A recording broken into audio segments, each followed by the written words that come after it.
Hello everyone, यहाँ पर हम लोग देख रहे थे लैपलेस ट्रांसफॉर्म वन, जिसमें हम लोग ने प्रीवियस वीडियो में कर चुके हैं चेंज ऑफ स्केल प्रॉपर्टी और लैपलेस को किस तरह से फाइंड करते हैं, वो सारी चीजें हम लोग ने यहाँ पर देख चुके हैं। इस टॉपिक में हम लोग देखेंगे फर्स्ट शिफ्टिंग थ्योरम।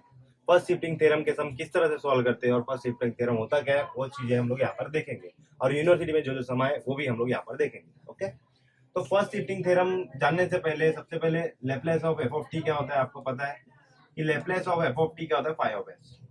मतलब किसी भी फंक्शन का लैपलेस निकालते हैं तो एस के टर्म में आंसर आता है। ओके, दूसरे फंक्शन के टर्म में, जो कि एस के टर्म में होता है दूसरा फंक्शन। ओके, तो ये लैपलेस ऑफ ए, तो ये Laplace of f of t by of s आता है। ओके, अभी फर्स्ट शिफ्टिंग थ्योरम क्या बोलता है कि भाई Laplace of f of T जो तुम निकालते हो, Laplace of f of T जो निकालते हो उसके साथ अगर ई रेस टू में कुछ आ जाता है, e raise to a t आ जाता है, या e raise to minus minus तो लिख दिए, तो e raise to plus a t आ जाता है अगर, इंटू एफ ऑफ टी आ जाता है। ओके, इसका लैपलेस फाइंड करना है अगर, तो इसको बोलते हैं हम लोग first shifting theorem.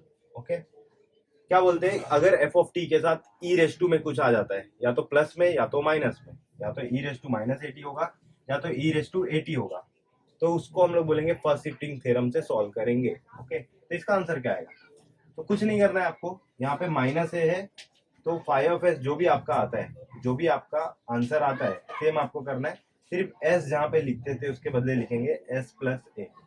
Okay, minus रहेगा तो एस प्लस ए लिखना है। इसमें आंसर क्या आएगा, जो भी एफ ऑफ टी का आंसर आएगा आपको लिखना है फाइव ऑफ एस, सिर्फ आपको साथ में जोड़ देना है माइनस ए। माइनस ए क्यों, क्योंकि यहाँ पे प्लस ए था, तो इसका आंसर ये आएगा।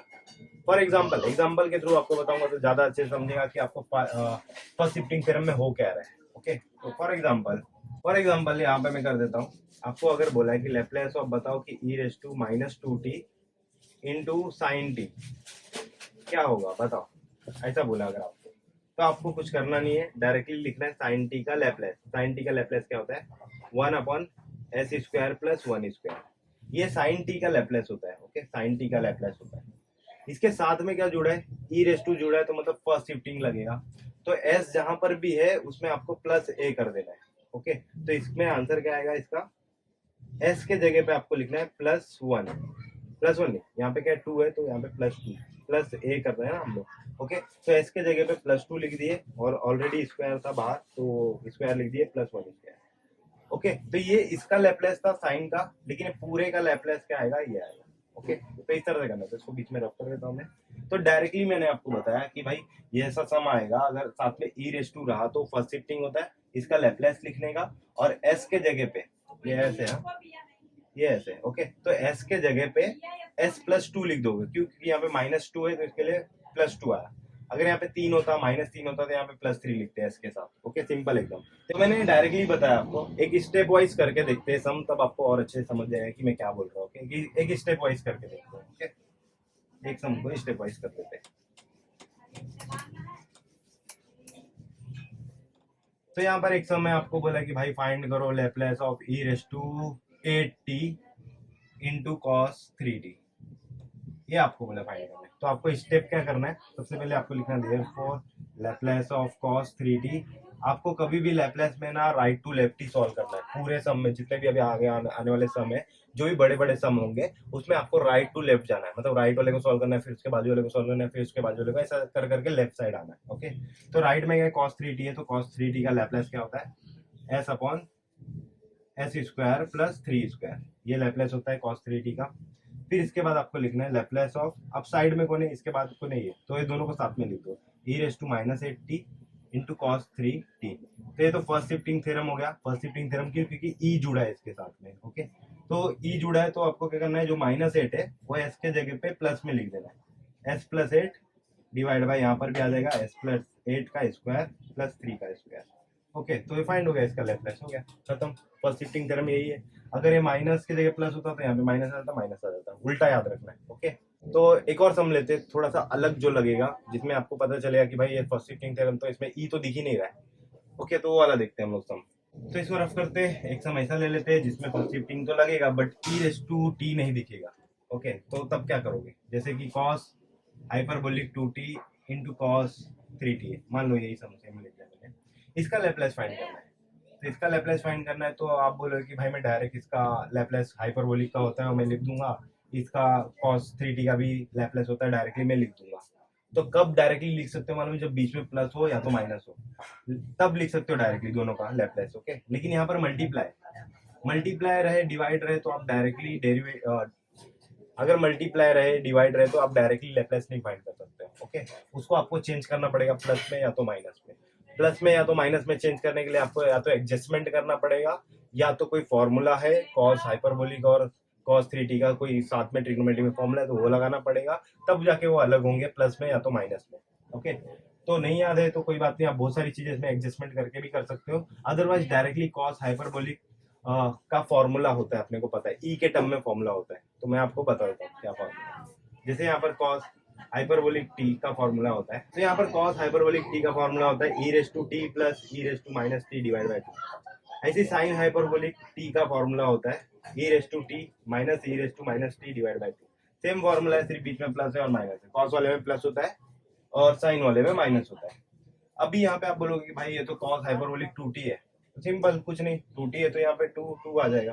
फॉर एग्जांपल यहाँ पे मैं लिख देता हूँ cos हाइपरबोलिक अगर 2t है तो e रेस टू 2t हो जाएगा plus e raise to minus 2t हो जाएगा डिवाइड बाय 2। नीचे 2 ही रहेगा, बट जो t के साथ रहेगा t यहाँ पे यहाँ से आएगा। यहाँ पे 1 था, इसके लिए 1 1 था। ओके, यहाँ पर 1 है तो इसके लिए 1 1 है। अगर यहाँ पे 3 होता तो यहाँ पे 3 थी और 3t हो जाता ऐसा। तो आप फॉर्मूला बना सकते हो, तो मेन फॉर्मूला आपको ये याद रखना है। ओके, तो देखो अब मैं कर सकता हूँ, मतलब cos हाइपरबोलिक t का फॉर्मूला पता है e रेस टू के फॉर्म में, मैं यहाँ पे रख देता हूँ, फिर देखता हूँ आगे करके कि क्या होता है। Okay, Laplace of e raise to t नहीं 2t plus e raise to minus 2t divide by 2 into cos 3t। Okay, इतना हो गया। ब्रैकेट अच्छा ब्रैकेट दे दिया। अभी ये 1/2 जो नीचे है डिवाइड में, उसको बाहर लिख देता हूँ मैं, कुछ काम का नहीं हो, बाहर लिख देते हैं उसको। ओके, 1/2 बाहर लिख दिए। अभी ये जो ब्रैकेट है यहाँ पे ब्रैकेट होगा क्योंकि इसके जगह पे अभी cos 3t ना मैं दोनों को मल्टीप्लाई कर देता हूँ, इसको भी दोनों को दे देता हूँ। ओके, तो लैपलेस गायब कर दिया मैंने। ठीक है, अभी क्या करते हैं हम लोग, 2 को तो बाहर लिख दिए, अभी ये लैपलेस दोनों को दे देता हूँ मैं।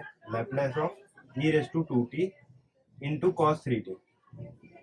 मैंने क्या किया, ये लैपलेस इसको दिया और ये cos 3t इसको दिया, दोनों को मल्टीप्लाई, दोनों। ओके, अंदर प्लस लैपलेस ऑफ ये लैपलेस इसके पास भी जाएगा और एक cos 3t इसके पास भी जाएगा, e raise to minus t 2t cos 3t। Okay, इतना हो गया ब्रैकेट। अभी क्या किया हम लोग ने, मैंने इसको भी दे दिया, इसको भी दे दिया, और लैपलेस इसको भी दे दिया, इसको भी दे दिया, दोनों को दे दिया। अभी इसको हम लोग सॉल्व कर सकते हैं और इसको भी सॉल्व कर सकते हैं डायरेक्टली। आपको पता है कि क्या करना है, 1/2 लिखना है। ऐसे ही ब्रैकेट में डायरेक्टली करता हूँ। cos 3t का लैपलेस क्या होता है, cos 3t का लैपलेस होता है s upon s square plus 3 square. Okay, plus यहाँ पर भी cos 3t है तो cos 3t का लैपलेस क्या होता है, s upon s square plus 3 square. लेकिन इसका लैपलेस नहीं निकालना, मुझे पूरे का लैपलेस निकालना है। ओके, इसका भी लैपलेस नहीं निकालना, पूरे का लैपलेस निकालना है। तो पूरे का लैपलेस निकालने के लिए साथ में क्या e रेस टू है तो फर्स्ट शिफ्टिंग लगेगा। फर्स्ट शिफ्टिंग लगेगा मतलब कि जो भी पावर में है उसको आपको s में ऐड करना है या तो सब्ट्रैक्ट करना है। अगर यहाँ पे प्लस में है तो माइनस करना है, तो s माइनस 2, यहाँ पे s के बदले क्या आ जाएगा, s माइनस 2 का स्क्वायर। यहाँ पर क्या है, -2 है तो यहाँ पे आपको लिखना है +2, s के साथ +2 लिखना है, यहाँ पर भी आ जाएगा s +2 का स्क्वायर डायरेक्टली। ओके, तो ये हो गया अपना आंसर किसके लिए, इसका लैपलेस ये हमने फाइंड कर लिया। आपको इसको एक्सपांड करना तो एक्सपांड कर सकते हो, लेकिन कुछ ऐड सब्ट्रैक्ट नहीं होगा क्योंकि अलग अलग टर्म हो जाएंगे। ओके, तो इतने पे भी आप छोड़ सकते हो। ओके, आगे आपको करना है तो एक्सपांड करो, तो उसके बाद कुछ होगा नहीं, क्रॉस मल्टीप्लाई करोगे और कॉम्प्लिकेटेड होता जाएगा। तो इतने पे आप छोड़ सकते हो। ओके, और अगर आपको वीडियो पसंद आया तो लाइक करें, सब्सक्राइब करें, शेयर करें दोस्तों में। थैंक्स फॉर वॉचिंग और मिलते हैं नेक्स्ट वीडियो में नए टॉपिक के साथ, जो कि हम लोग देखेंगे effect of multiplication bye T.